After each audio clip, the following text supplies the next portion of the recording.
awful. This is part of like the first wave, I think, that fled. But here's a phrase that you're probably never going to hear me say again. Fortunately for them, a wealthy white woman stepped in to do something about it. There's one of us?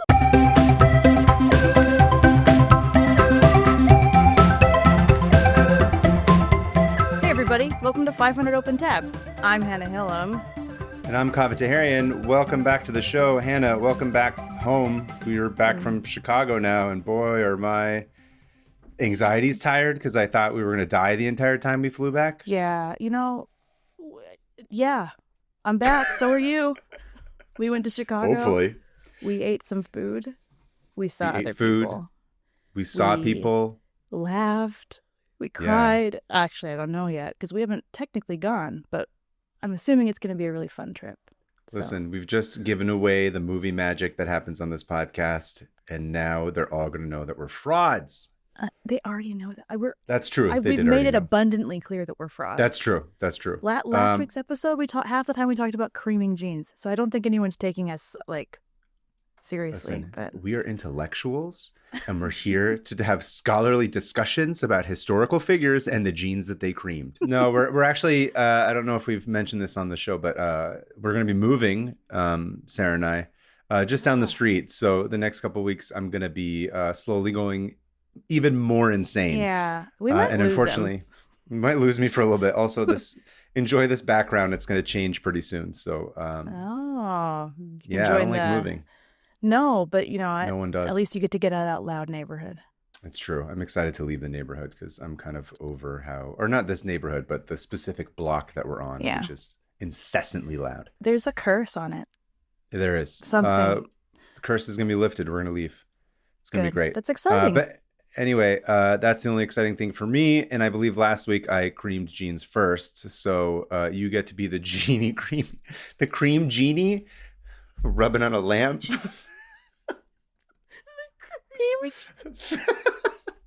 1001 Nights. It's funny that you bring up 1001 Nights because I'm about to get into something similar to do with that. Okay, so I'm gonna try to get through this tab without laughing too much. Okay, too much. Wait, here we go. So again, I found this tab in my notebook's ideas page that I luckily decided to write down last November before the Great Delete. Right. The article I jumped off from is from Atlas Obscura, and it's by Linda Rodriguez McRobbie from December 2015, and it is called "The True Story of Roland the Farter and How the Internet Killed Professional Flatulence." Okay. Oh no! The internet killed professional flatulence? It's clickbait. Don't even worry. I was gonna say this feels like the internet would have uplifted professional flatulence. Well, you'll see why a lot of professional flatulists are annoyed with YouTube. Flatulists. Fartists. Fake fartists. Fake fart. So AI farts. .com. There's that Ghibli fart filter that goes on. It is an affront to humanity to have AI perform our farts for us. Can you imagine Miyazaki hearing the AI farts? I think he'd just walk into the ocean. He would be like, this is an insult to life itself. This is, why would I ever do this? Oh, good start. Pretty soon we're going to be at a point where people are going to get AI to fart for them, and they'll be like, look, I optimized my whatever flatulence of bowel movement, blah, blah, blah, and now I'm got 17 more side hustles of pants shitting going on. I cut out the middleman of farting and went straight to farting. Some VC is going to be like, great, we're going to give you Series 17 funding or whatever the shit those idiots do. I hate everyone. Can you tell that we're really, really wrecked by the late stage capitalism that is affecting our entire business? It's fine. It's fine. Nothing matters. It's cool. So innovators, you guys. Like when the world ends, I will be shit-ovators. I will be the performance fartist for the colony that we all create after the world ends. Okay. Fartist. Anyway, I'm sorry I cut you off before you got to. I cut you off mid fart. To keep. I didn't even finish my fart. Okay. So. Before I get into Roland the Farter and his special skill, I want to talk a little bit about how farting, it's not how funny, farting works, has been a part of human joke telling since the very beginning. So, the first recorded joke is about a fart. ever. The Oh, first really? ever recorded joke is about some lady farting on her husband. And This guy was a pioneer. Yeah. Still happens to this day. and every culture across the globe has some history with laughing at farting, right? So Japan in the Edo period, they just, they did a lot.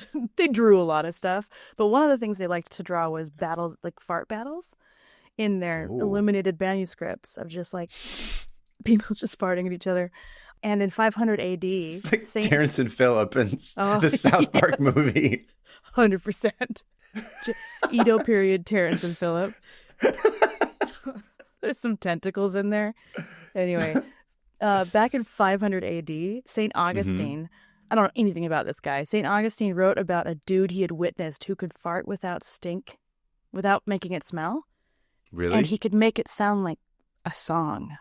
Like coming out. St. Augustine might have had like the early version of COVID where he just couldn't smell anything, whatever that was. And that's probably what happened. That's what it is. It's been around since 500 AD, COVID, and it started as farting. So the High King of Ireland had multiple fartists on his payroll or flatulists. How do I get that job? It's not hard. Actually, it is hard. You have to have the weird ability to... I'll let you know. We'll get there. Okay. So many were being given like the best cuts of meat at the feast because they could make the king laugh. The Canterbury Tales. The Canterbury Tales has a whole story about farting, as does 1001 Nights. Oh. It is the tale of Abu Hassan and the fart. And it's about this guy, Abu, who doesn't want to get married because he thinks it's pretty much slavery and, old ball and chain. And all his friends are like, just get married. She's so hot. And he gets married. And his wife turns out to be just smoke show. And after the wedding, she's like, let's go to the bedroom. And he's like, okay, but I'm just going to keep dicking around with my friends for a little bit. And he got drunker and drunker and drunker. Farted so loud it echoed through the entire room. He got up and just got on his horse and left forever. So he ditched his wedding. Because he was embarrassed by his fart? Because it was outrageously loud. So he was just like, I have to get out of here. Get me out of Baghdad. And so he went... He rode to Basra, and then he got on a ship to India. For 10 years, he was in India, and he had a whole new life. And he's like, I got to go back and just make sure maybe they've all forgotten by now. And he goes back. And it's old fart ass coming back. No, this is seriously what happens. He overhears a mother putting her child to bed, and the child's like, what year was I born? And the mom's like, oh, I'll never forget which year you were born, because that was the year that Abu Hassan farted. And it said hope died in his heart forever. He turned around and left, and no one ever saw him again. Why didn't Disney adapt this story? This is so much better. So much better than Aladdin? Yeah. Imagine. There's at least incorporated parts of the story. He just leaves because he just fart shame. Oh, man. So, I did want to include one thing, because Roland the Farter is a jester. Okay? He was the court jester to Henry II of England in the 1100s. And this guy has been remembered for one thing only. And it's this. It is Roland the Farter. And I wanted to mention another jester. Okay. A Persian jester named Talhak, whose main joke was just calling the Sultan a cuck. And this guy sounds awesome. Dude, the Sultan loved it. Loved getting called a cuck by some guy. Did he fart too, or that's all he did was call him a cuck? I couldn't find any examples of Persian jesters farting. Just calling the king a cuck. So I'm gonna bring it back to you to give you a little Farsi lesson. So this is something that applies to us, which there's a phrase in Farsi called khod guzi and khod khandi, which means literally laughing at your own farts. I've heard you say that before. Yeah. That's the entire premise of this. Farting's got a long history in our culture. Every culture, man. Laughing, because you sent me that picture from Comic-Con because you saw a sign that said the word for fart in Farsi. It was goose, right? It was like goozy stickers or something. Yeah, shout out. But goozy means fart, right? Goose means fart. Goose. Ugh. Yeah. But then there's goose, which is like fart, and then there's chus, which is like a tiny little fart. It's a little bit more conspicuous. Why is that so cute sounding? It's chus. And then the word for popcorn is chusafil, which sounds like a little tiny fart from an elephant. I'm sorry, not popcorn, peanuts. No, popcorn. I was like, I'm thinking of Peanuts of the Circus. No, popcorn is Josephine. Sorry, so stupid. I love that. The word for microwave in Welsh is pop-ti-ping. Pop-ti-ping. Pop-ti-ping, which you put popcorn in the pop-ti-ping. Anyway, that's what that reminds me. I kind of like it. It's more of it's alliteration. It's like more of a descriptor of what it is rather than like because microwave doesn't tell me what this thing actually is if I don't know what a microwave is. No. And then in Spanish, popcorn is poporopo. Poporopo. Popo means poo, so it kind of works. Poo rope poo. Poo made of rope. What is ropo in Spanish? Ropo is shooting. Oh, I don't know. You speak some Spanish? I speak a decent amount. Hang on. I'm looking it up. Ropo. Oh, clothes. Oh, ropa.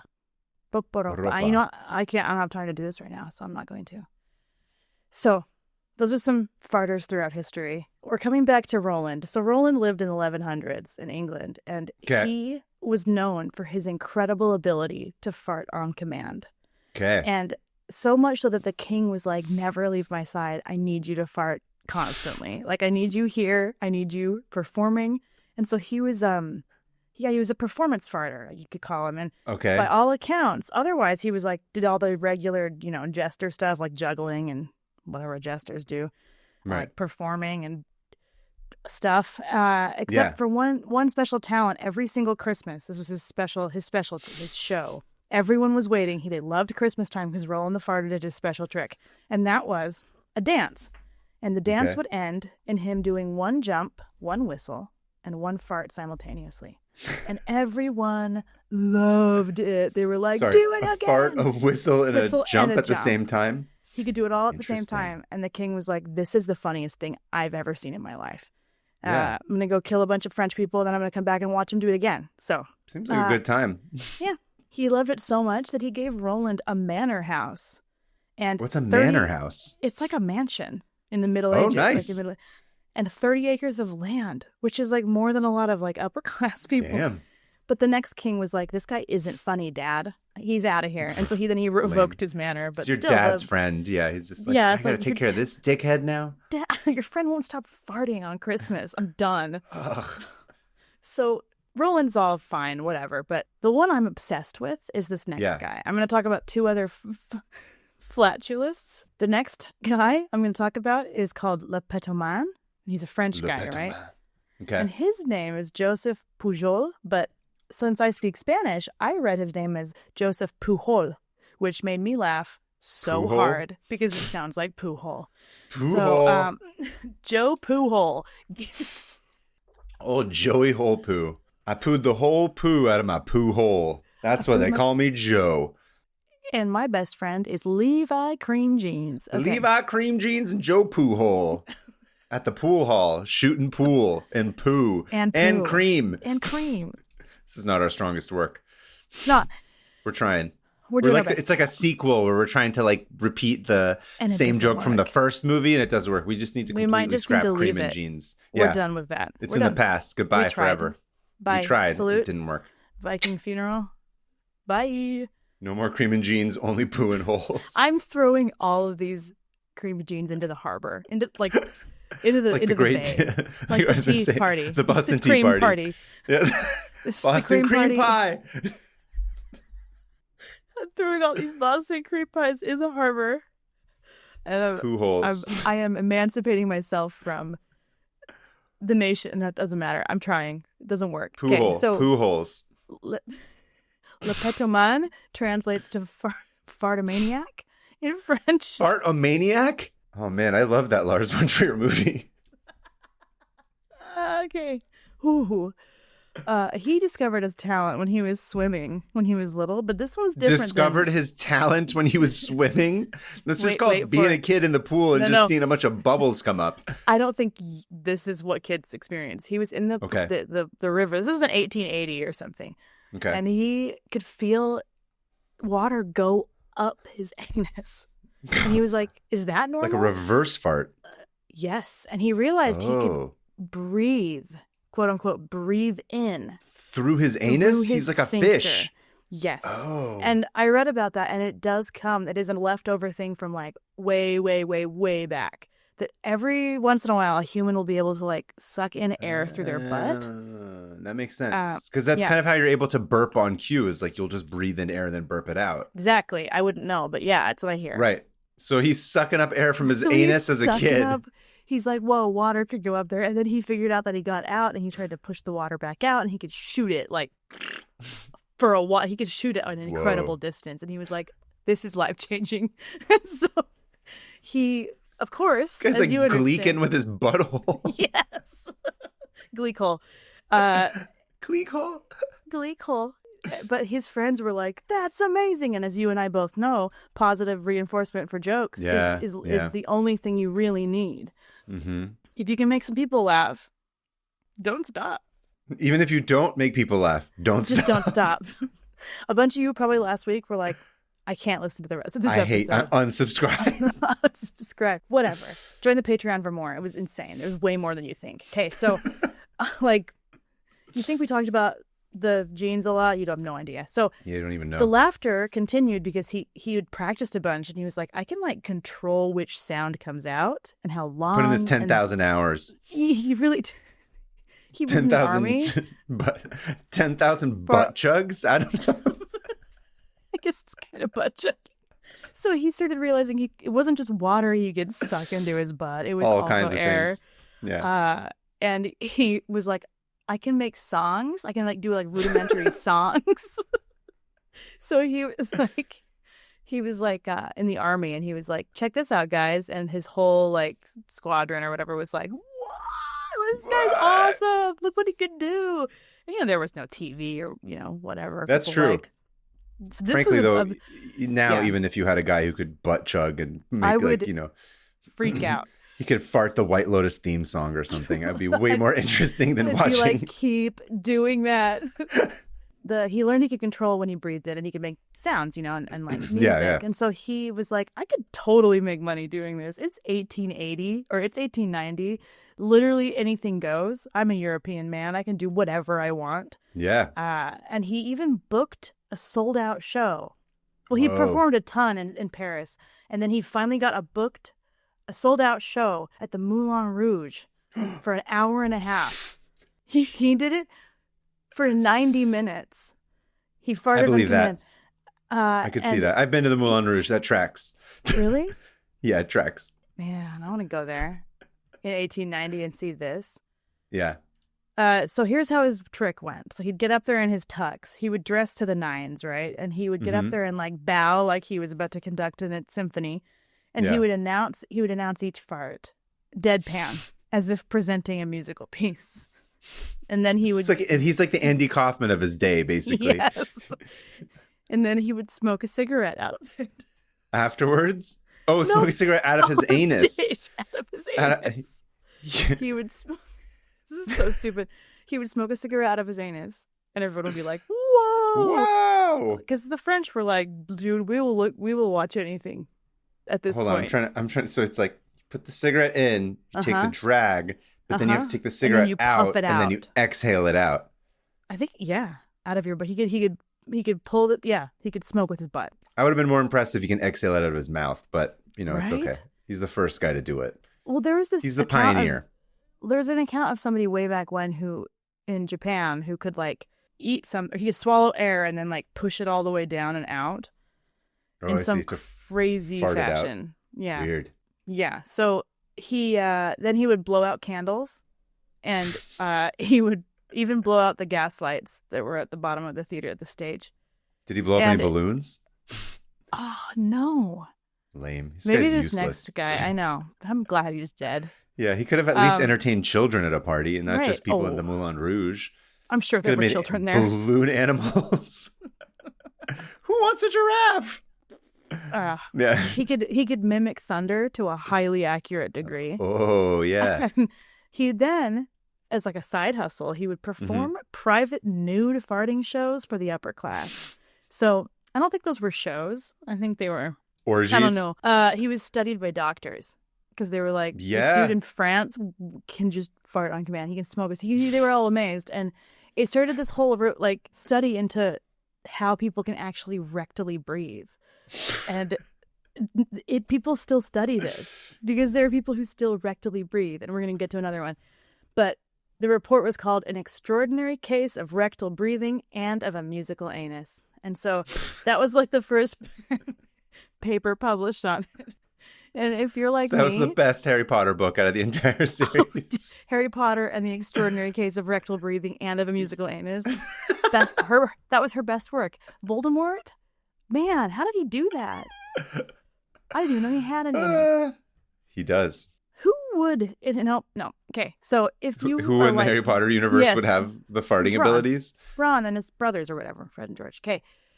If you're like me, and I know a lot of you are, you're probably wondering or wishing you could have been there to watch this guy smoke a cigarette out of his butt, right? Don't worry, because we have our very own modern day. The internet exists. Yeah.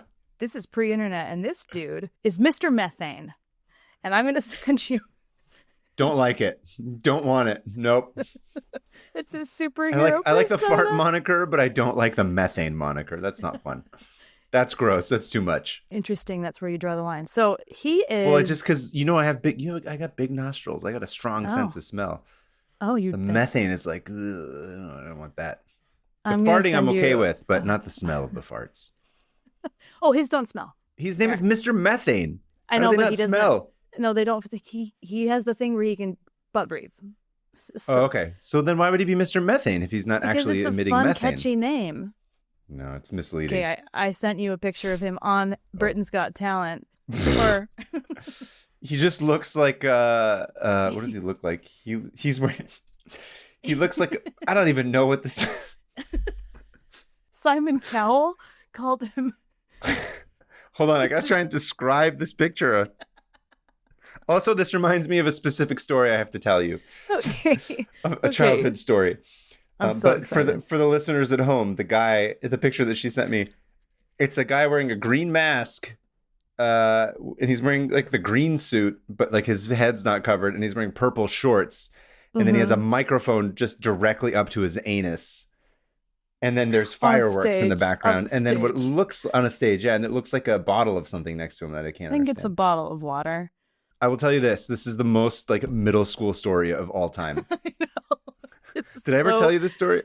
No. Tell me. No, I didn't. Okay. I thought you meant this was. And I was going to say this is No. This is, I can directly speak to this experience, which was, it was like, I don't know, 1996, 97.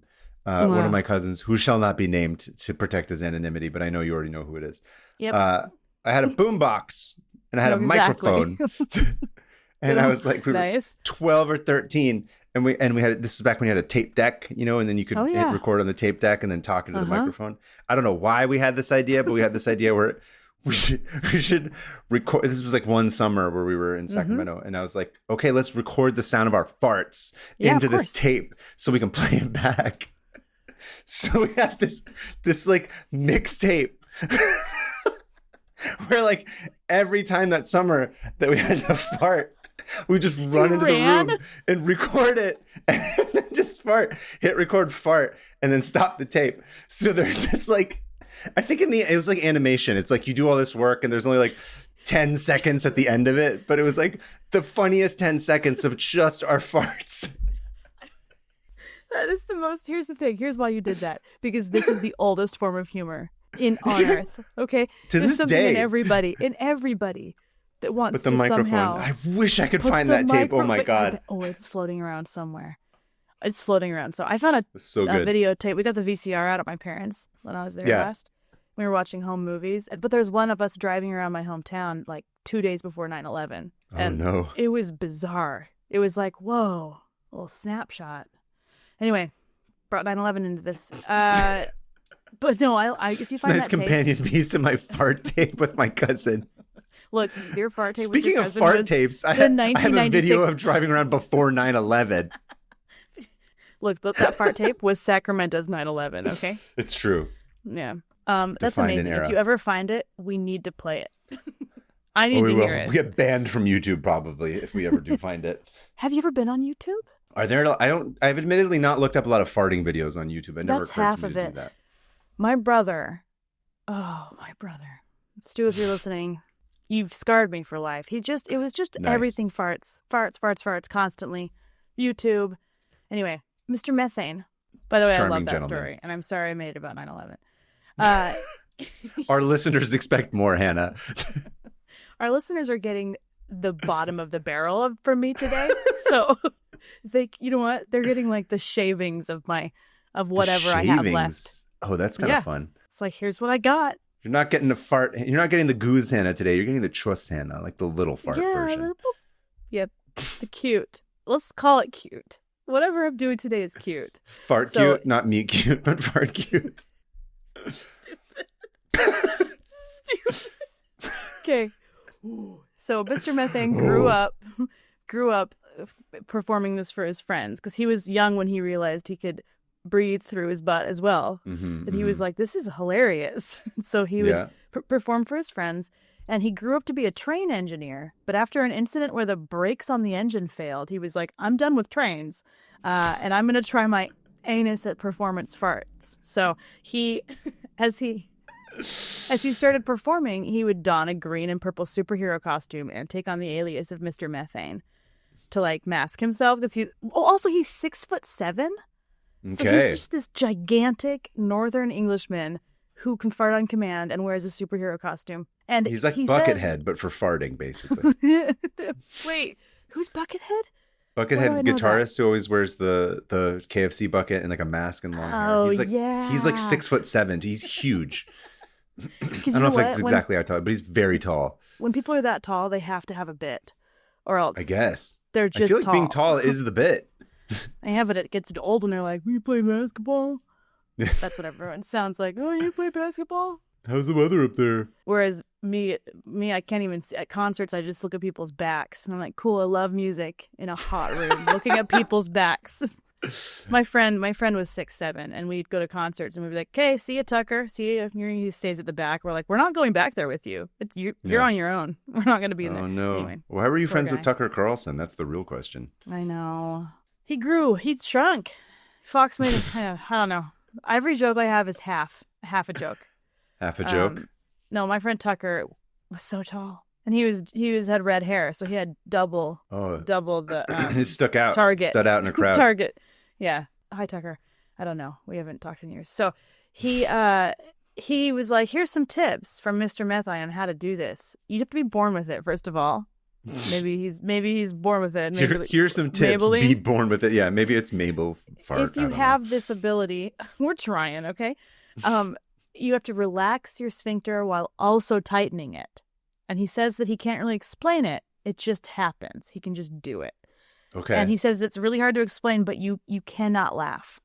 If you do it, you can't laugh because it'll just fail. So he has to be straight-faced this entire time. And he exercises because he needs to keep like his muscles like toned.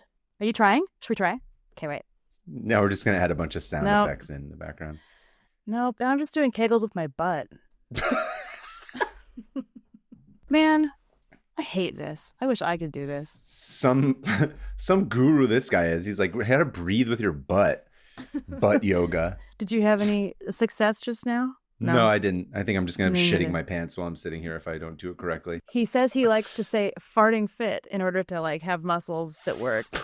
This guy's annoying. This guy is, he's like a British dad humor. So it's like, oh my God. Oh, this guy fully, I think, is part of those people who like sun their perineums or whatever, you know? 100%. Like, this guy is absolutely like, all he needs to do is get those people under his wing and then he can get rich.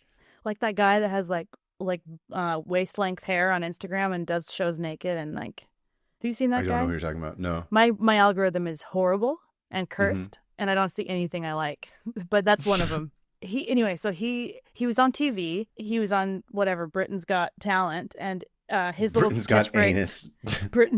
Simon Cowell. So he performed a fart song on that show, and he put the art into fart. And then two of the judges were like, "That's so funny." And Simon Cowell, I'm gonna send you the picture of Simon's face. Okay. I think I already know what it's gonna be, but let's hear it. Let's see it. It's the same picture of his butt, but there's Simon's face now. It's funny because his face looks like he's playing trumpet. Yeah, he's just like he's just breathing. He's just letting out a big like, oh. But it also looks like he's controlling it. Like he's playing the, like he looks like he's mid fart noise with his mouth. He's doing it. And he called Mr. Methane a disgusting creature and told him he would not be moving on. So I like how Simon Cowell is probably like, I can't believe I'm getting paid millions of dollars to sit here and watch this. Simon, get over it.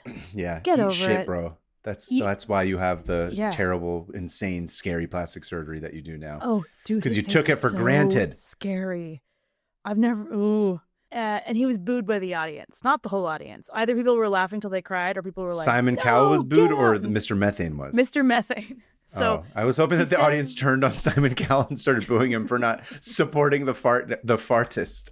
No. The disaster fartist. And I feel like people are that's pretty much like a good representation of the population of like people either think it's really funny or they're like, I want to die. I hate this. Anyway, so Mr. Methane's like, I wish I've been born into the wrong era because the internet has turned my talent into nothing more than another crazy thing to consume on YouTube. And he hates YouTube. He's like, no one's hiring me for gigs anymore. It's like, why would they? Anyway, like, I get it. I also get it, but like, we're not in the fart gig economy anymore, bro. Anymore. Those days that was back in the 90s. That was before 9/11, all right? When you could make money off of farting. When you could drive around. No. When we had hope. When we had hope. No, when we just didn't know what was happening in the world. But yeah. Yeah. If you're listening to this, Paul, Mr. Methane, we'd love to have you on the show. Would we? I don't know. He's just going to fart for his he's going to be like our third co-host. He's just going to be farting for a good 25 minutes. I don't want him on the show. Sorry, Paul. I got to say, I don't know. Here's the thing. Farting is like, it's very personal. It's like a personal thing to make the other, like your friend laugh. Yeah. I never really liked big farts in movies as much. I'm not saying that I don't like any of them, but I'm trying to think of like a slapstick example of farting that's like, oh man, this is my favorite fart example. It doesn't hit in like a laugh kind of way. Like if it's like, if I watched this in public, I'd be like, I'm kind of embarrassed for you, but also like, it's like something siblings do to each other. You know what I mean? I'm trying to think of an example. I'm trying to break down why. I'm like, the only really good fart I can think of in recent memory is the Step Brothers gag, which you haven't seen. No. But they're going on all these job interviews, and then the last one, they're both wearing tuxedos. And then like it goes really well. It's like they've had all these terrible job interviews, and then like Seth Rogen is the guy who's hiring them. And then like they do there, he's like, that's it. He's like, I love it. I love that you guys are wearing tuxedos. He's like, let's hire you. Let's do this. And then John C. Reilly lets out this really long fart. Okay, that's kind of fun. And then Seth Rogen's like, do I taste ketchup? He's like, no. It's like gross. And then they don't get the job. That's the disgusting. Well, that's my tab. You know what? I take it back. Maybe fart jokes are still funny. I just don't think that farting for half an hour sounds as funny to me. No, going to a show and watching someone smoke a cigarette and then blow out some candles and then, I don't know, wear a superhero costume. I don't know. I think I could do it for like 15 minutes. You know what? I'm gonna. You know what? I'm doing something that I shouldn't do because I'm making an assumption. I'm gonna reserve my judgment until I watch an actual half an hour fart show. Are you gonna watch one? Because maybe we will. Listen, I did a show for 4 years where I hated musicals, but I was like, I'll just watch this musical and maybe some of them will affect me. I'm going to go into it with this is my thing. I'm like, I'll go into it with an open mind, and if I don't like it, I'll reserve judgment until I see it. I shouldn't speak too soon. I'm just saying my instinct is to think that it's probably too much, but maybe not. Maybe not. I don't know.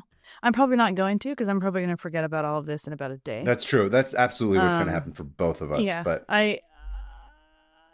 anyway, you sound like you're about to fart right there with that one. Nope. If I do that, I'll pee. That's my problem. Ooh, fart # pee. mom probs. Mom probs. I'm weary, dude. # fart pee. It's because you haven't farted enough. We're not our best right now, guys. We're good. Look, that's the tab on performance fartists. Performance fartists is excellent. They've been integral to every culture and kings. And if I were alive in the 1100s, that might have been my job because it's that or have a kid and die. You know. Listen, the other lesson here is if you fart really, really, really loud at your own wedding and it echoes off the walls, just lean into it. Get out. Just I would say just lean into make it your shtick. then you can be the fart guy or lady. His fault. He ruined his own life. Well, no, I'm saying that these days you got to lean into it. He could have had like he could have made money off of it because no one's making money otherwise. So if you're going to have to do going on Ellen and farting for her or going on the Drew Barrymore show, she comes on the couch and she's holding your hand very closely and then just farting the whole time.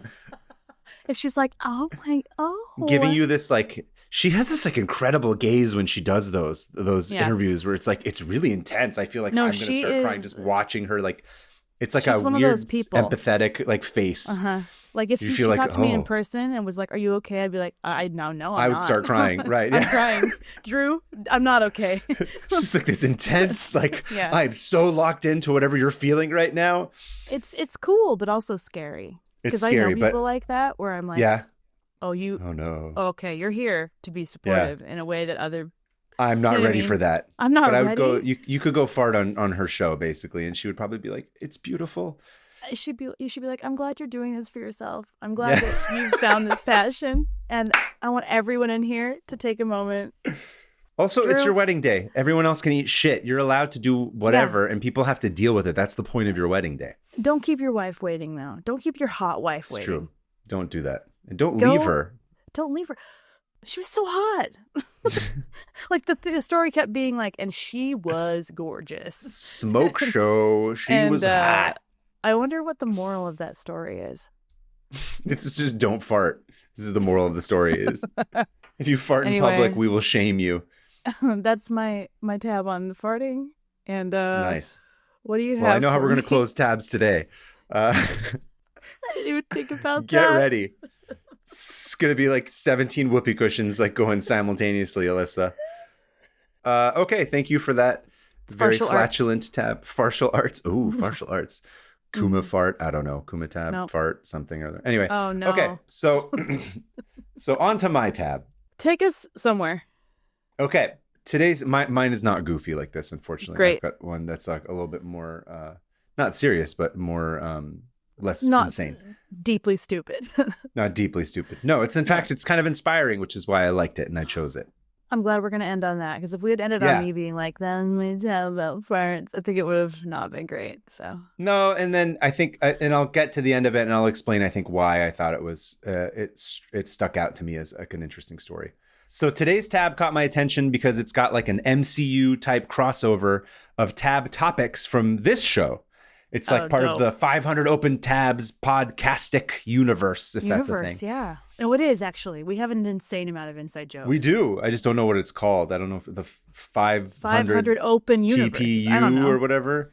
We certainly have our own little thing, though. That we do. Stuff. So it's like Billy Bob, and it's all the, Akuma Tab sort of threads them all together. But my tab begins with our old friend, Tippi Hedren.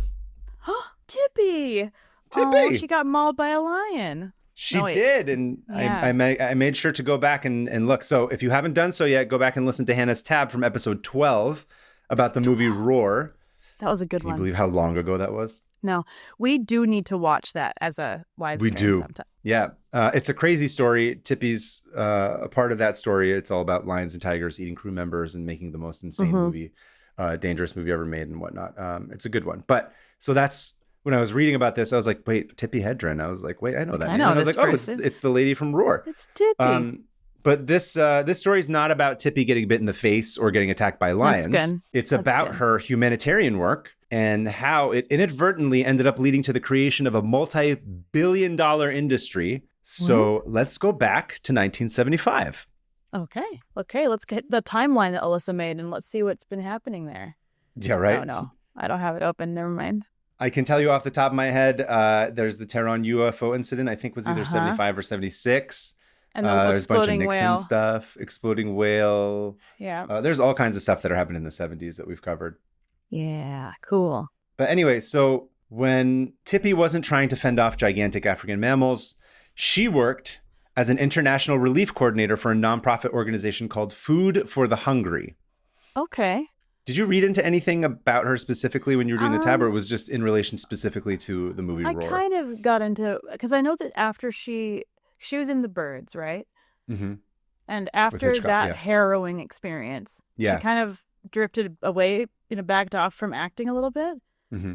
and then got into like charity work and stuff. Humanitarian. That's about as much as That's I know. about what you know. Okay, good. She opened good. that like sanctuary for the lions that she adopted. Right. So I know she has like a philanthropist heart, I would say. That's about all I know. So she's working for the nonprofit called Food for the Hungry. And after the fall of Saigon, she begins working with Vietnamese women in this in the first non-military refugee camp in Waymar, California, called Hope Village. So this is like up north between. It's like if you're going from Sacramento on the way to like Reno, sort of that's where this town is. Oh yeah, on I-80. Yeah. I drive that constantly. I'm always over really? there. Yeah. Going up towards that direction or just on the 80? I take I-80 through up there to Utah. Have you been to Waymar, California before? Probably driven through it. I don't know. I stopped all over. I don't know. I have no idea. You don't know. Okay. I think I have a picture of. So this is like the outside of Hope Village. So I don't know if you've heard. I don't know if you have any Vietnamese friends, but over the years I've heard a fair amount of horror stories. Oh yeah. Of what that journey was like for people, for so many of the Vietnamese. My best friend growing up is Vietnamese, and her mom had to was one of the ones who had to silently so quiet get on one of those boats and just in the pitch dark and try to get out. Anyway. Yeah, there's a lot of horror stories, harrowing stories, and a lot of people that I know, those parents are just they won't even talk about it. No, my friend's mom mentioned it maybe once. Yeah. It's a whole it's horrific, and it's a big trauma, and it's so just for context, again, I don't know how much people who are listening may or may not know about it. Maybe they don't have, the advantage of having Vietnamese people that are, their friends or people that they grew up with that would have shared these stories with them. But they're very horrific. And on top of that, traumatizing. And then on top of that, you're coming to like a new country, and it's like America of all places. That was like killing your country, like people who looked like you, and they're like, actually, you can come live here now. And it's like, what? Yeah. So it's like it can't be overstated. Experience. So it's awful. And this is part of like the first wave, I think, that fled. And so a lot of them were like military wives and stuff. Right. Because those were the people that had been working with the military that were granted, not clemency, what's the word? They were granted asylum to be able to come to the States in the first time. It's awful. But here's a phrase that you're probably never going to hear me say again. Okay. Fortunately for them, a wealthy white woman stepped in to do something about it. There's one of us? Oh my goodness. Wait, no, one of us. I'm not wealthy. Wow. Wait, am I about to hear about an unproblematic wealthy white woman? At least in the context of this story, not just white women, but other women as well of color.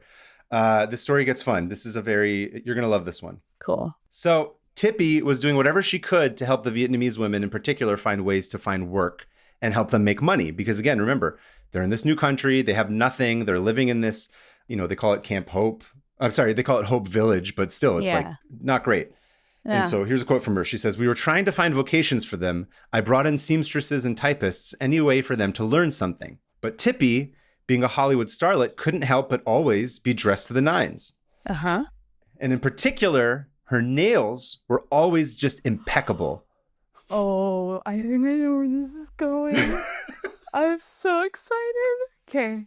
Okay. And understandably, all these women were like, holy shit, like this broad has got the fanciest nails I have ever seen in my life. Because this is a straight up Hollywood movie star who has her nails done like to every like the time fanciest that you've ever seen. Yeah. This isn't, by the way, this isn't just like, these women from Vietnam. Like think about most people in the States probably haven't seen somebody who's like that impeccable. No. Because that's how fancy LA and Hollywood put is. Together. Like Tippy was like a golden age looking like. Yeah. Very well coiffed. I mean, she's literally in Hitchcock movies, like very, very well put together. And so she's up here being like, hey, how about you guys talk to these typists or these seamstresses? And they're just like, what is with these? They're like amazing. I love this because it's such like a human moment where like you just kind of get like enraptured by this thing that's about like craftsmanship and like about kind of taking care of yourself and like art, kind of this like this little artistic beautiful thing that you can do, and they kind of bond over it. And also like nail salons. Have you ever been to a nail salon? I have. They're some of the funnest places to be because everyone's just chilling. It's like it's almost like a haircut. Like what are the in New York, in Harlem, all the barbershops that are open at night. Yeah. It's And extremely everybody social. comes out. It's social. It's like Yeah. you go with your friends, you talk to everybody there. It's communal. Yeah, it's and totally it's a like thing. female, like very female, uplifting a little bit. Like what I've noticed about the Vietnamese community here in San Jose is that they're very matriarchal, and women are the ones who run the businesses, the restaurants, the groups. And it's like this really cool, and it's funny because back in the day, like 1,000 years ago, they were a matriarchal society. Women were the leaders, and the children took the women's names. So they come from a long history of matriarchy, and it's kind of cool to see how it's translated into being an American culture, because it's very much female centric in a community based way, if that makes sense. Yeah. And then I think what's so interesting too about it is like, you know, I wouldn't have thought of this. Right. And I think a lot of kind of like dude bros would just be like, what? But for us, I think like the equivalent would be like when you see a guy with like a super well manicured beard, It just is like, it just becomes this like weird hypnotic thing where you're like, I can't focus on anything that this person's saying because his beard is so beautifully manicured. And there's like this, it's like almost like a primal level of respect for somebody. It's very strange. Because that's true. Because I remember as a kid, one of the things I could just stare at forever was somebody's fancy nails. Yeah. You know, just be like, whoa. And feeling like an adult when you finally got to have like nice fancy nails, it felt so like a rite of passage of like, I'm a woman now. A grown up, or something about it. Yeah, I get to spend money on something like this. But anyway, so like, you know, everything's terrible and the world's falling apart and everything's awful, but they were able to have this connection. But again, and it's not like they weren't trying. I just mean that like, it's kind of what's fun about life is like, you have no idea what you're going to relate to with who. That's kind of like one of the weird, fun adventures that you end up going on. And so, and much to Tippy's credit, I have to really give her a lot of credit for this. She's like, oh, you like my nails? And I really believe this to my bones, is that like a more like kind of business, kind of quote unquote business oriented person, or a more sort of like conventional business person would have like completely dismissed these women as being like vain and being like focused on like frivolous nails instead of like being like, oh, you should be learning to be a court stenographer or whatever. I mean, nothing against stenographers, but I'm just saying like they would have taken this moment and used it as a way to judge and criticize. But what she does here, that's women feel stupid, because that is also like a remnant from the Puritan society, is that any gaudiness or extra stuff on you, you're seen as, it's like a sin. And we still very much have that in our culture in some ways. Yeah. And I think what's so interesting is that she sort of is like, okay, and who knows why, it's her personality. Part of me thinks it's like when you're in the arts, you kind of, this is the kind of shit that you have to pay attention to all the time.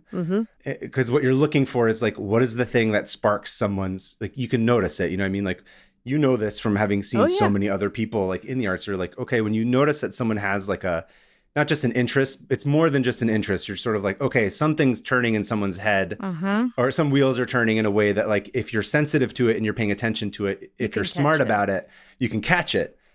And so with Tippy's my own like, children, with my own children, I'll watch it where I'll be like, oh, this is what she likes. Interesting. Yeah. Or my son, I'm like, just draw. I want to teach him how to draw, but he's not that type of artist. He likes to use his hands and destroy and build and then destroy and then build and then destroy. Like, he like rips holes in paper and then colors in the holes. You know what I mean? Like stuff like that where it's like, this is insane. I have to let you do this though, because there's that blossoming like, ooh, you know. Yeah. Anyway, if there's a sensitivity to you to notice that. And so Tippy's kind of like, okay, we have like a point of interest. Like we found something that they like. And she goes back to LA and she goes to her nail salon. So she goes back to her salon. It's called the Nail Patch, which is over in Encino, which is like just down the street from me. Cool. And there she speaks with her trusted manicurist, who is named Dusty Coots Butera. And she gives her the skinny about all these Vietnamese ladies who are in this camp and are huge fans of her work. And this is a quote from Dusty. She says, quote, Tippy told me about these young women and their plight. And I thought, surely if I could learn to do nails, they could too. I was not trained to do anything and I had a child to raise and I was a single mother. So when I went to teach, I knew what it was like. That's why it appealed to me. Oh, I'm already like, this is already so inspiring. Anyway. Yeah. So from there, Tippy flies up Dusty like once a week for the next few months to teach the interested Vietnamese ladies of Hope Village a few of her nail techniques. Oh my gosh, Tippy looks so happy right now in that picture. She's like delighted. Everyone's so happy. They're stoked. Also, nothing is better healing, better balm than art. Like art is for trauma. Yeah. Like using your hands to create something is it rewires something in your brain. And pretty soon they all got the hang of it. They were all really excited. They all loved it. But apprenticing under someone doesn't mean that you can start doing it professionally, because for that you need to get licensed. And once again, being a beloved celebrity, Tippi used her clout to get Citrus Heights Beauty College to waive their fee. Amazing. So this is the point of the story to me that was like, I'm obsessed with. There's an inaugural class of 20 Vietnamese women that are now the stuff of legend, because effectively the theory goes is like this first graduating class from the Citrus Heights Beauty College of these 20 women effectively create the nail industry in America. Wow. It's this first batch of women. It didn't exist before, the nail industry. So the way that the nail industry before was part of, it was like nail and hair. I'm going to get into the story of how it ends up branching out. But basically it's specifically Vietnamese. It's specifically this group of women. And it's specifically because Tippi Hedren comes in and she's like basically milking her connections and was like, perceptive enough to understand like that this was something that they needed, they were interested in, and that there was an opening for it. And so she essentially like, all she really did was open doors for them. It's right. I don't want to be like Tippi did everything. It's more like all she did was recognize that like there was this burning drive for this, and it was something that they were interested in, that they wanted to do, and she facilitated it. She used her privilege correctly. Yes, exactly. And then these women were the ones who basically were like, oh shit, like our entire country has fallen apart and we're living in some insane like barracks, like taking these, right. And like, they're the ones that should get the credit for this. They're the ones who obviously made this effort. But and finding yourself in a new place and then just picking up and doing an entirely new profession. Yeah.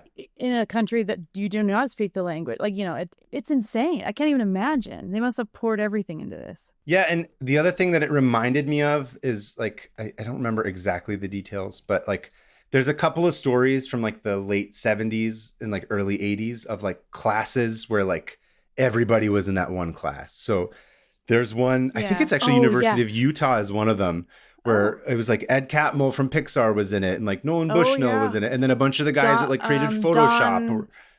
Don Bluth was in there. Was Don at University of Utah? Yeah. Oh, and the guy who did the Atari or something. Yeah, Nolan Bushnell. Yeah. No. Yeah. So that's Nolan Bushnell. Yeah. Or it's like that concert, that Joy Division concert that like Morrissey was at and the Clash were at, and like. Oh, I don't know about that one. That's not funny. The Clash. Maybe it was the Clash. It was some concert where like everyone was there. And then from that one, I think it was Joy Division concert, like it formed like 6 new bands that went on to become like, legendary. So it's like these little meeting points where it's like, yeah. So there's that, and then the other one I thought of was there's one class of like Cal Arts that was like John Lasseter and like Brad Bird and like Tim Burton. It was like all these people who just went on and like completely shape an industry were all there. So I think it's. The reason why I was like, this is an interesting story is because you don't necessarily think about this as like your typical, and then they went on to change the industry, because they're not necessarily like famous names, but like nails are worth like, I don't even know how many billions of dollars now. I'm like, and it's completely dominated by the Vietnamese who came to America specifically. So I think that there's a case to be made of like, this is equally as valid and as important in terms of like, what business stories and case studies are made. Like, and that's kind of why I was like, I feel like this fits that mold of these kinds of stories that people tell. I'm going to send you a picture. So this is the photo of like the first, the kind of inaugural class. And I looked everywhere to try and get like an exact list of all their names, and I was going to slaughter trying to say everyone's names. Oh yeah. But thankfully for our listeners, I wasn't able to find that, and I'm not able to destroy everyone's names. Thankfully for the Vietnamese population, I'm not here to absolutely embarrass and undo all the goodwill I tried to bring to this tab by reading all their names. This is such a good picture. Look at their outfits. I'm obsessed with the colors. Oh, and it's so 60s. It's 70s. Yeah. That's right. Those patterns, those 70s patterns are so good. I love that photo. Okay. Anyway, so, despite all the odds and trauma and exhaustion and PTSD and everything working against them, these 20 ladies all graduate and they go off to join the workforce with certificates in hand. And one more time, credit to Tippi, she goes around telling people throughout the Southland that these ladies are like awesome and insanely hard workers and like, dude, just be a good person. And effectively, like, was able to kind of vouch for them because, again, it's not like they have resumes or anything. Right.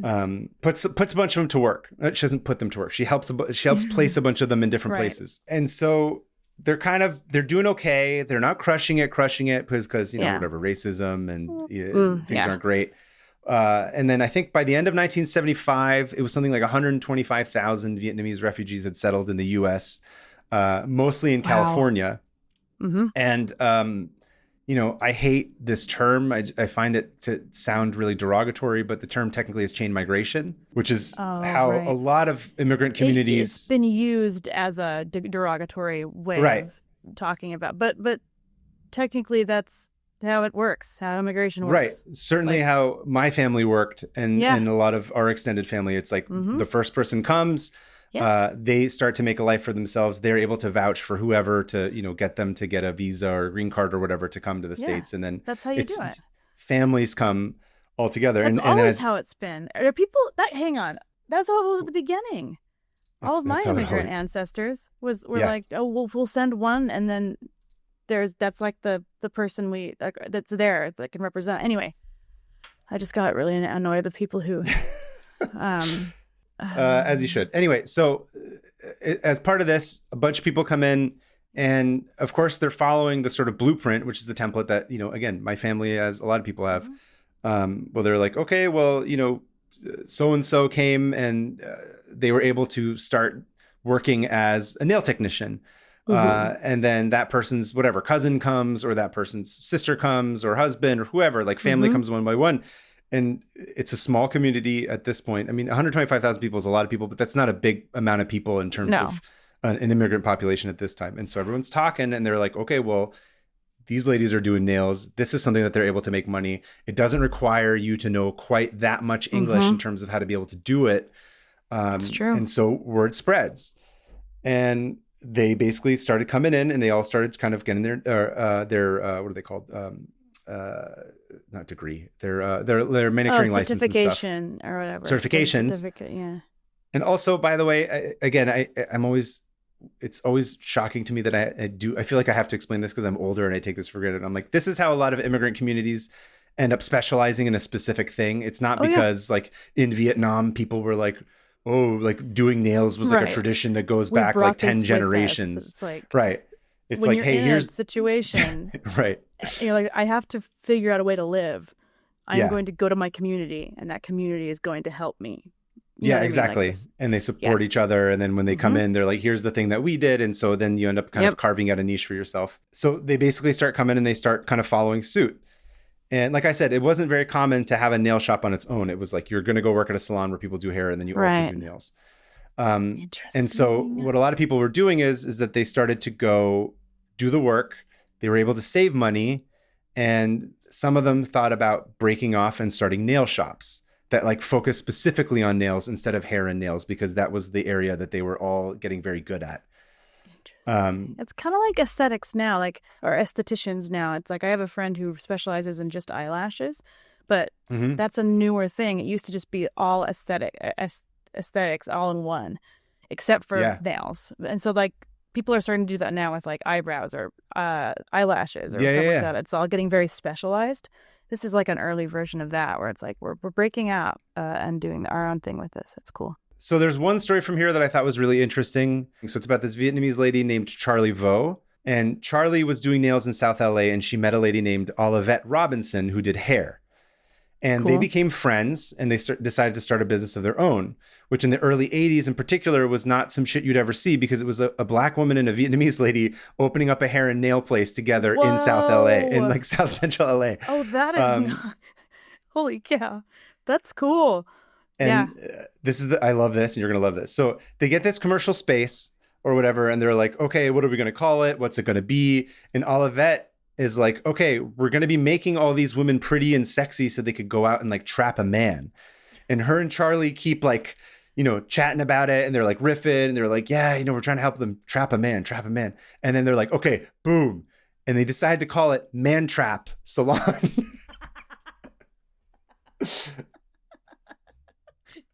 That's so good. Here's a picture of her in front of it with the way. I love Olivet. Are you kidding? She's my favorite person. Look at that smile. She's just like, yep, check this out. So the image is like this. It's like this black woman who looks like she's like a black superhero of some sort. Yeah, she's like standing like a Marvel superhero in front of a web. And in the web is a dude in a Speedo. And he's caught in the web. Because she trapped him in. She trapped him, yeah. And he looks like Prince kind of from the early 80s is what is funny to me. Yes, he does.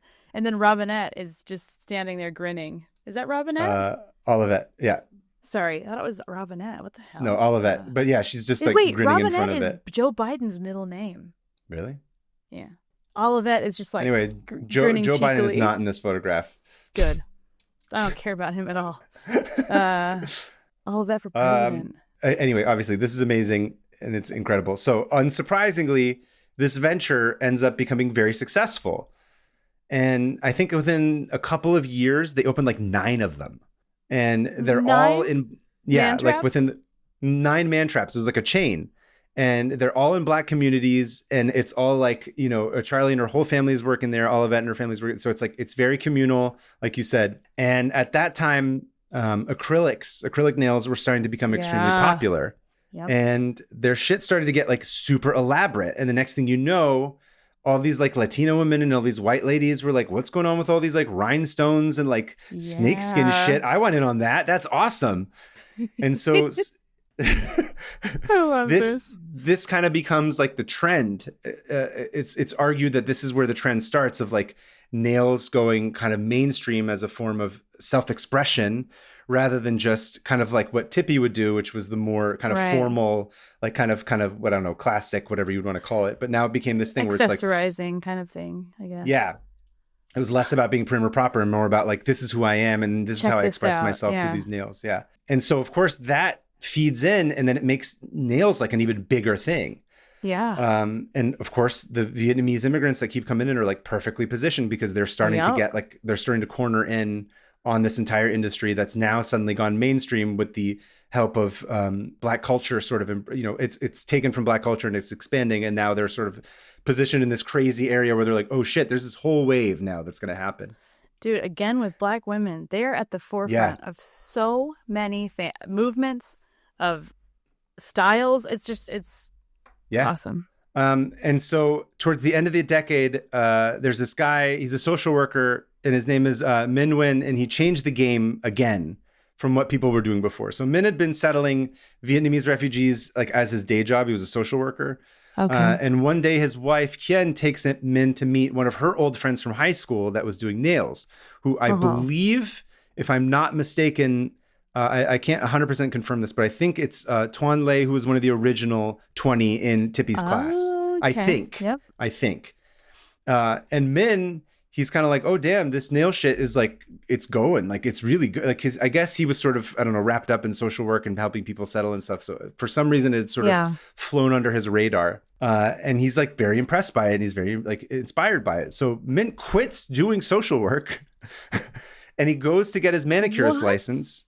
And then he goes to work. Yeah, he does. Min. But crucially, Min does something that no one else in the Vietnamese community had done yet. And he and Nguyen go and open up their own beauty school, now called Advanced Beauty College, or ABC for short, that focused on nails only and crucially taught classes in Vietnamese.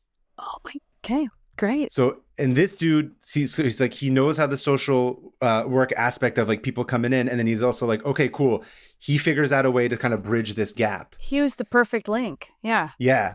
So they say that like, I think he says this in an interview that I watched where they're like, you know, Tippy is known as the godmother of the, you know, Vietnamese nail industry in America. And he's like, I'm the godfather.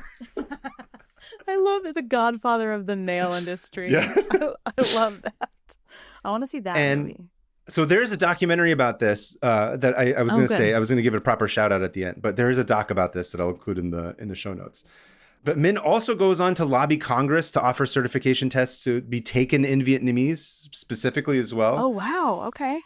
And then from here, the next thing you know, it's just like, it's over. Like the industry just explodes. Yep. You know, they're open up shops everywhere. There's so many of them that they're all lowering prices because they're getting super duper competitive with each other. Oh, man. To compete, you know, and the next thing you know, it's just all this crazy irony starts happening where like Mantrap starts to suffer, as does Dusty Coots Patera, because all of a sudden they're like, oh shit, like this industry's gotten so dominated and like so competitive that they got edged out and they weren't able to they didn't have the corner on the market anymore. But right.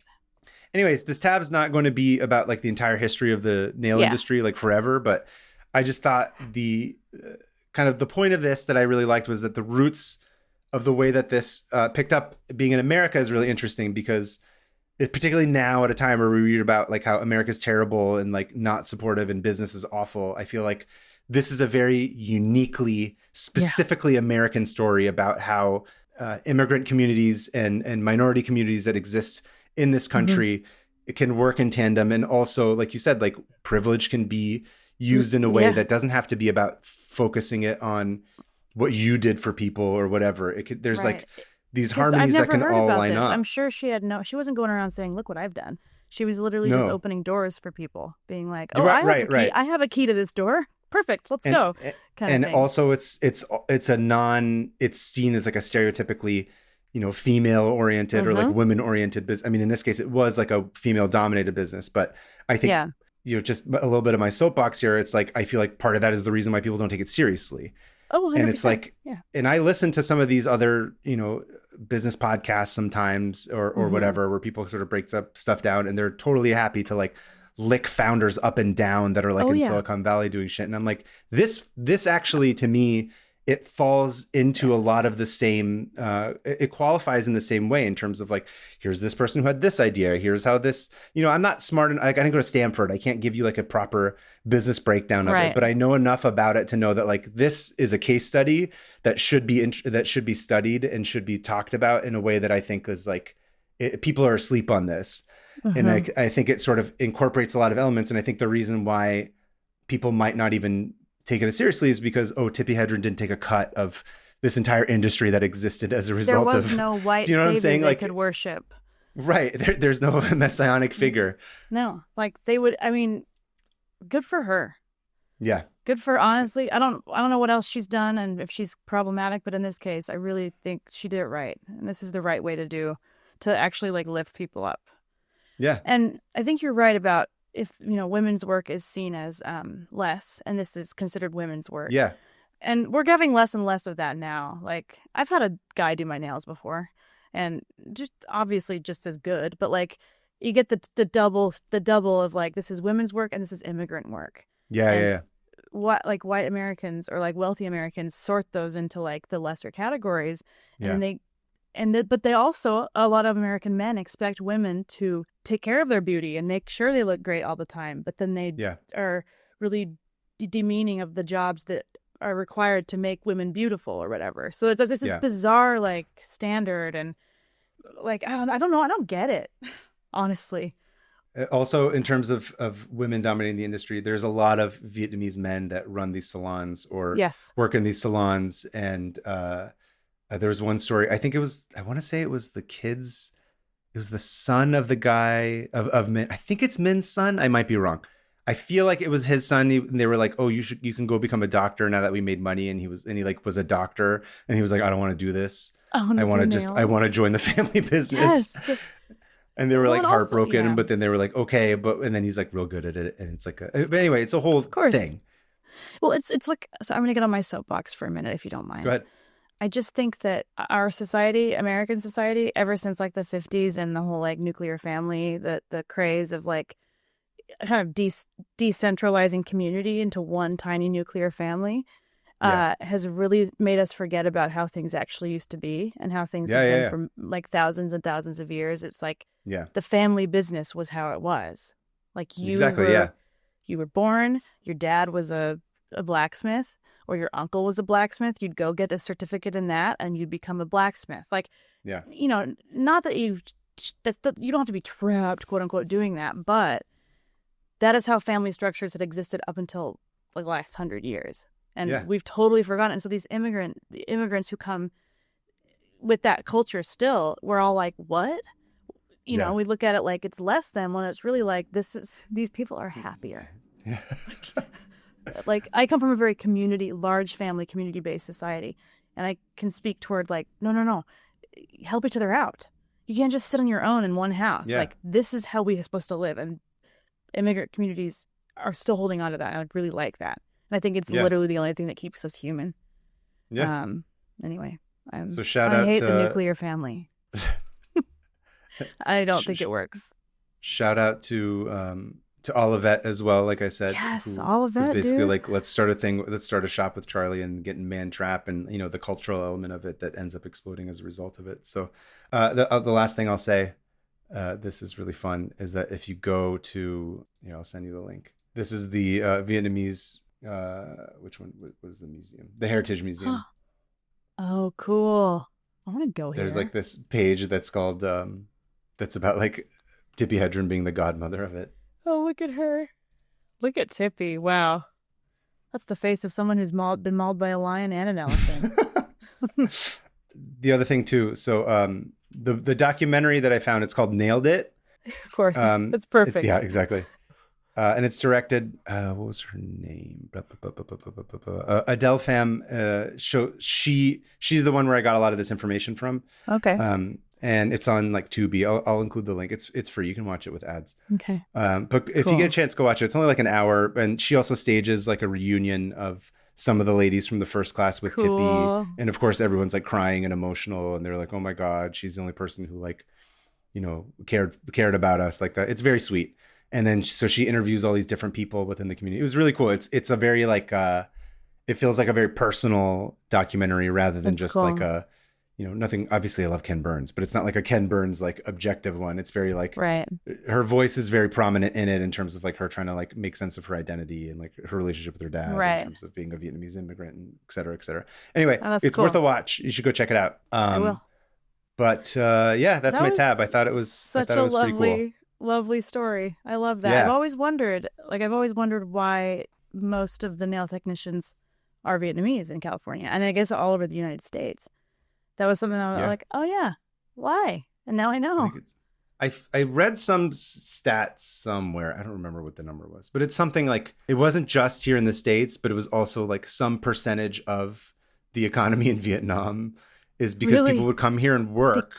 And then they would send money back home. It's not like a big percentage, but it's a notable percentage at one point where it was like a couple of percent. It was just money being sent back home from people who were like open up shops here in the States. Just like it's again, you can't fathom how big this actually is, right? And I think that's maybe part of why people are sort of maybe it's not on the radar. I don't know, but or it's just so universal and everywhere that no one thinks about it. Think of how many ladies went and got their nails done who, went on to go on a date. Maybe they trapped a man. That was what? They trapped a man. That's my tab. Thank you for listening. I'm glad you liked it. I thought it would be something you would enjoy. Yeah. It was very uplifting in a way that Roland the Farter was not. So I appreciate that you brought this. And of course, I was texting Joe before this and he was just like, Tippi. Yeah. Joe is Vietnamese. He was all excited. Yeah, right. Joe, our friend who helps put on the show. And I just was like, oh, I want to make sure I don't sound like an idiot. And he was just like, oh, yes. And then he Tippi's our girl. Yeah. I do wonder like what other immigrant community, if there is anything comparable like this in other communities or is this just very like a very time and place, like the fall of Saigon. In terms of them coming to dominate like a specific industry, one industry. Yeah. I wonder if I can't think of anything else like that. But then again, I think there's a bunch, but I think it's just a more matter of like this one just has this weirdly clear narrative, right? That a lot of other ones don't. Like to say that like here's this class of 20 women who went to this school who just like from there just goes. Psh, I think that's kind of rare. I don't think. And now there's like accounts on the internet that are just like nail centric, and it's like this huge industry. Yeah. That's really inspiring, and it really does feel like the last true American tale. Before again, we gave Tippi a lot of credit, but also like I think from watching this doc, like Olivet deserves a lot of credit as well in terms of popularizing it and making it as a thing separate from just getting it done like fancy, but also getting it as a form of self-expression. And then the way that the Black communities embraced it and sort of ran with it and like allowing them, absolutely sort of brought them in and we're like, cool, you're part of the family now, and we're gonna let you sort of run wild and do whatever. It's like the snakeskin part was hilarious. She was like in the doc, they're talking about it. They're showing where she's like cutting out like little pieces of snakeskin to like put on the nails. So they're just going. They were like, whatever. They're Put just anything on there. Yeah, they're like cool, like trying to one up each other in like a fun way of like, what's the kind of craziest shit we can do? It's really gotten into like even today, obviously, like Black women and Latina women, there's a huge nail culture of like like like the big ones or like how far can we push it? And this is all because there's two women. The last thing I should say too is because of the influx of the Vietnamese coming in and like really taking a hold of this industry, they're also, because of the competition, is why they're able to bring the cost of it down so much too, because it used to be something that was so expensive, and because it became anyone can do it. Now it's like, now you can go get your nails done for like whatever, $20, $30. Yeah. $30. And it just, it makes something that is, what used to be, I don't know, it's not gatekeeping, but like it used to be something that was way more expensive is now available to everybody. And if you can afford $30, obviously it's not everybody can, but way more affordable. Something like that $30 is like a treat yourself kind of thing, exactly. That is before, like, there was a gatekeeping aspect. It's like only this was a status symbol, and those who can't access it. And then here's the thing though, once it was like not a status symbol anymore, that's when white people were like, this is trashy. Oh yeah, there's all this classic. I started to read about it, and then I was like, I'm not going to get into the whole like bummer part of it and the racist part of it, and I think it sort of coincided with like the Chinese food. Everyone was like, oh, MSG isn't everything and that's bad. And then it was like, oh, is your nail salon like filthy? And are you going to get like, I don't know, AIDS or something from going, like there's all the like fear mongery stuff. And the whole like hippie, like the play pretending is poor, as like white people like to do, go backpacking and be all natural or whatever. It's not all play pretending is poor, but there's a little aspect of it. Anyway, that's my tab. I think we're at the part of the episode where, even though I did something a little bit more sincere and hopeful, we unfortunately have to close our tabs with farts today. But dude, that's the so rules. Deeply sorry. No, I'm not. Is it the rules? Them's the rules. That's our podcast, I guess. Okay. I mean, I guess we could file them down the way you would file nails, but that doesn't. I feel like our listeners would be mad at us. I don't know. We'll let Alyssa decide. We'll do some farts, okay? Just do one, Alyssa. Okay. Just do one big long one. Man, I'm tired, bro. We'll see. All right. You know what? This really quick. This really does encapsulate the spirit of this show. These two tabs. Like, we can be very sincere and we can be very stupid. So, okay. You ready? Yep. 3, 2, 1. Fart. All right. You are up first. I'm up. Let me see. Okay, so this comes in from Evelyn from Illinois. And Evelyn, they say, hello, Kaveh and Hannah. Longtime listener, first-time writer. I've listened since the very first episode of Musical Splaining. Oh, and wow. then followed Kaveh here. Thank you. Thank you. Thank you. I incessantly recommended this to most of my friends. Thank you.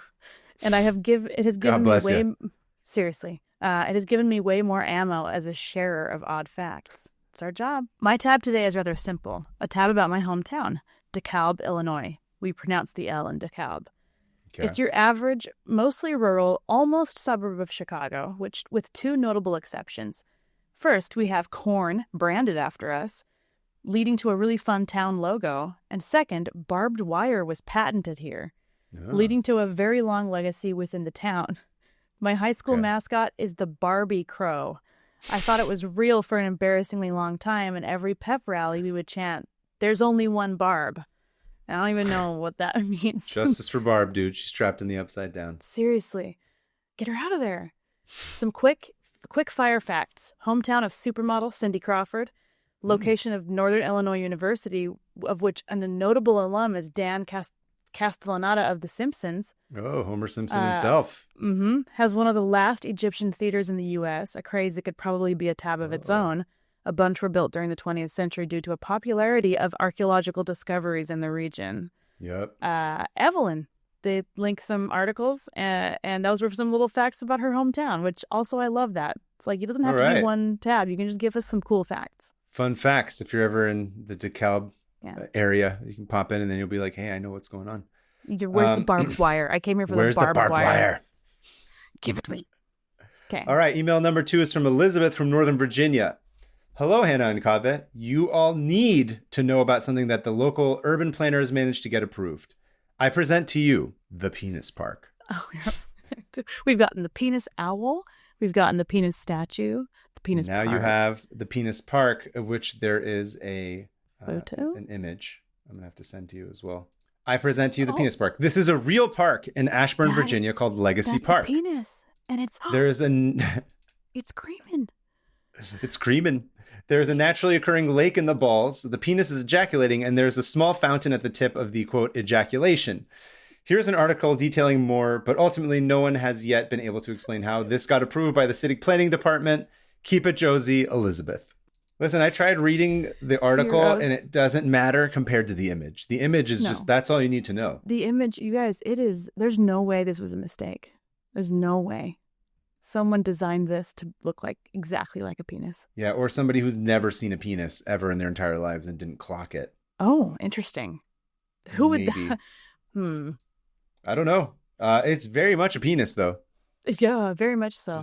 The streets even look like the veins. The streets. It's so veiny. Dear God. Legacy Park. Wow, that's incredible.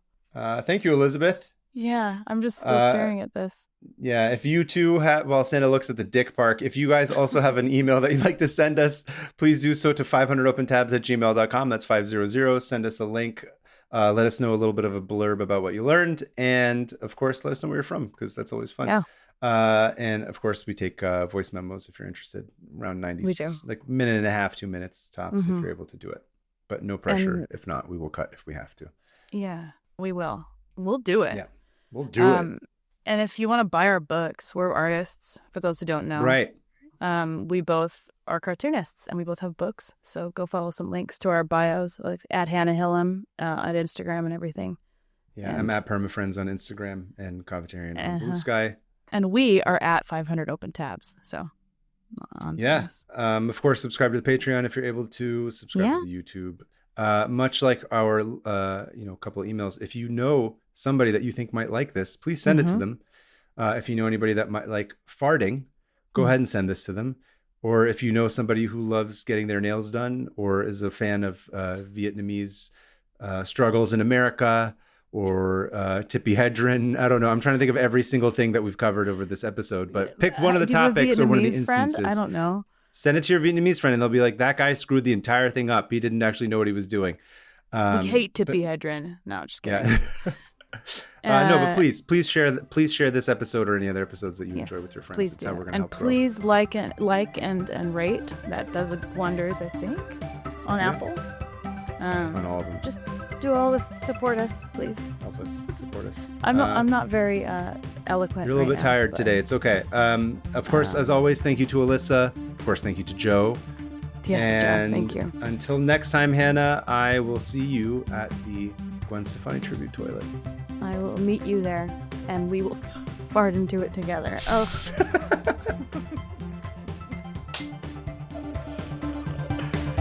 Perfect ending. I'm going to cut. Great.